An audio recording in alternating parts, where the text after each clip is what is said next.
de monde là, sur la Paris Healthcare Week, sur le plateau de FHP Direct. Et j'ai le plaisir d'accueillir sur ce plateau Frédéric Sanguignol, président de...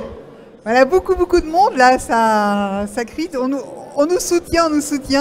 Et avec Frédéric Sanguignol, président de FHP SSR, donc soins de suite et de réadaptation, je vais commencer à bafouiller. Donc vous êtes spécialiste de l'éducation thérapeutique, et pourquoi c'est important pour les patients de devenir acteurs de leur maladie? Alors bonjour tout d'abord. Alors oui, l'éducation thérapeutique, mais finalement c'est tout ce qui va aider la personne atteinte de maladie chronique à mieux autogérer sa maladie. Alors ça va passer par l'acquisition de connaissances et de compétences. Connaissances, le savoir, compétences, le savoir-faire et le savoir-être. Et bien entendu, on va essayer, notamment dans les établissements SSR, de développer des programmes d'éducation thérapeutique pour accompagner ces patients, puisque nous sommes finalement devenus le lieu où on a encore le temps avec le patient. On a de moins en moins de temps dans le cabinet médical, on a de moins en moins de temps dans une clinique médico-chirurgicale.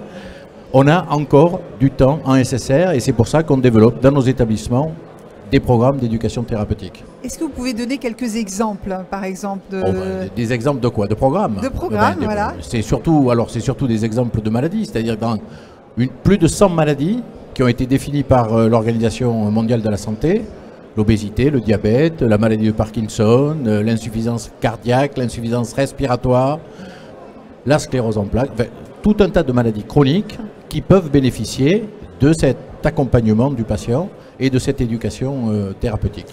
Parce qu'effectivement, le patient reste de moins en moins longtemps à l'hôpital, il va devoir revenir chez lui ensuite, et entre-temps, il ira dans votre établissement où il apprendra à vivre avec sa maladie.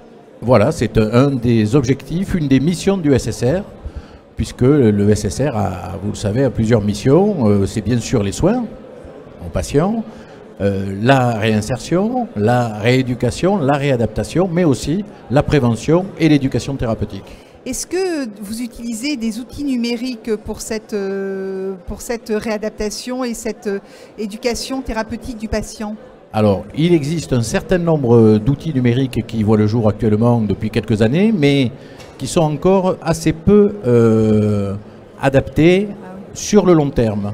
C'est-à-dire qu'on s'aperçoit que ces personnes qui ont une maladie chronique vont décrocher au bout de 3 mois, de 6 mois. Et donc on est en train justement de travailler sur des outils qui permettraient de maintenir notamment la motivation à changer d'un patient qui a une maladie chronique, puisque on va l'amener à changer de comportement. Et ça, c'est le plus difficile. Voilà, sur le long terme. Sur le long terme. Quelle est la place des soins de suite et de réadaptation dans le plan Santé 2022 qui est actuellement au Sénat? Alors, le SSR en général est aujourd'hui dans une mutation complète de son activité. C'était essentiellement des établissements qui fonctionnaient en hospitalisation complète. L'hospitalisation de jour s'est développée depuis quelques années et se développe de plus en plus. Mais aujourd'hui, on parle de SSR hors des murs, c'est-à-dire de trouver des moyens, être imaginatifs pour développer un certain nombre de prises en charge. Alors comme vous l'avez cité, le télésuivi, la téléréhabilitation, la téléexpertise, puisque ces établissements sont des établissements de recours, mais ça peut être aussi le développement d'équipes mobiles qui aujourd'hui sont essentiellement développées en gériatrie et en soins palliatifs et que nous allons développer en rééducation ou en éducation thérapeutique, justement. Mais tout ceci nécessite, je suppose, de la formation des soignants, de l'adaptation. Comment vous faites pour qu'ils adhèrent à cette transformation? Et on les accompagne, on les forme. Et je pense que le développement de la télémédecine en général ne devrait pas poser de problème. Au contraire, on est à la recherche justement de cette d'installation de télémédecine qui va faciliter justement la vie du patient. Et vous voyez le SSR du futur comment? Alors le SSR, on le voit bien sûr pour le rôle qu'il a aujourd'hui, mais comme il est en train de muter en raison des différentes réformes qui sont en cours, réforme des autorisations, réforme du financement, eh bien ce SSR, il doit sortir. Il doit sortir et je crois que l'avenir, c'est justement sortir de ces murs, imaginer des structures qui peuvent permettre de faire de la réhabilitation à domicile.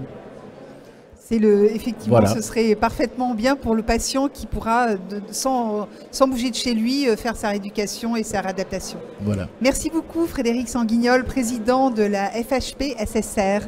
Avec plaisir, merci à vous.